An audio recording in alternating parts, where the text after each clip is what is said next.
അങ്ങനെ ഗബ്രിയുടെ യൂട്യൂബ് ചാനലിലെ സബ്സ്ക്രൈബേഴ്സ് ഇപ്പോൾ 1,07,000 കടന്നിരിക്കുകയാണ്. ആകെ 27 വീഡിയോസ് മാത്രമാണ് ഗബ്രി ഇതുവരെ പങ്കുവച്ചിട്ടുള്ളത്. എന്തായാലും 1 ലാഖ് സബ്സ്ക്രൈബറുകൾ കൂടുതലാവുക എന്ന് പറയുന്നത് വളരെ വലിയ കാര്യം തന്നെയാണ്. എന്താണെന്ന് വെച്ചാൽ ബിഗ് ബോസിൽ നിന്നും ഇറങ്ങി കുറച്ച് നാളുകൾക്ക് ശേഷമാണ് ഗബ്രി തന്റെ പുതിയ യൂട്യൂബ് ചാനൽ സ്റ്റാർട്ട് ചെയ്യുന്നത്. ദ ബിഗിനിങ് എന്ന ഒരു ക്യാപ്ഷനോട് കൂടെയാണ് ഗബ്രി പുതിയൊരു വ്ളോഗ് പങ്കുവച്ചിരുന്നത്.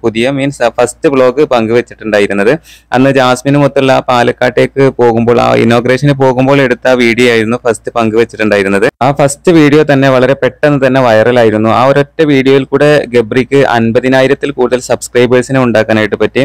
അതുപോലെ തന്നെ ആ വീഡിയോ ഇപ്പോൾ 16 ലക്ഷം ആളുകളാണ് കണ്ടിരിക്കുന്നത്. 1.5 മില്യണിൽ കൂടുതൽ വ്യൂസ് ആണ് ആ ഫസ്റ്റ് വീഡിയോക്ക് ഇപ്പോൾ വന്നിട്ടുള്ളത്. ഗബ്രിയുടെ യൂട്യൂബ് ചാനൽ നോക്കിയാൽ കാണാൻ പറ്റും.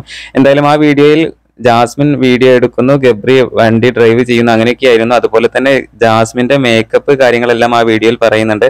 രണ്ടുപേരും വളരെ സന്തോഷത്തോടു കൂടിയാണ് അന്ന് ആ ഫസ്റ്റ് വ്ളോഗ് ചെയ്തിരുന്നത്. എന്തായാലും ആ ഫസ്റ്റ് വ്ളോഗാണ് ഇപ്പോൾ വൈറലായിരിക്കുന്നത്. ഏറ്റവും കൂടുതൽ വ്യൂസ് ഉള്ള ഗബ്രിയുടെ വീഡിയോ അതാണ്. 16 ലക്ഷത്തോളം വ്യൂസ് ആ ഫസ്റ്റ് വീഡിയോക്ക് വന്നിട്ടുണ്ട്. എന്നാൽ ഇപ്പോൾ സോഷ്യൽ മീഡിയയിൽ വൈറലായിക്കൊണ്ടിരിക്കുന്നത് ഗബ്രിയുടെയും ജാസ്മിന്റെയും മേഘാലയ ട്രിപ്പാണ്. പുതിയ അപ്ഡേറ്റുകൾക്ക് നമ്മുടെ ചാനൽ സബ്സ്ക്രൈബ് ചെയ്യണേ.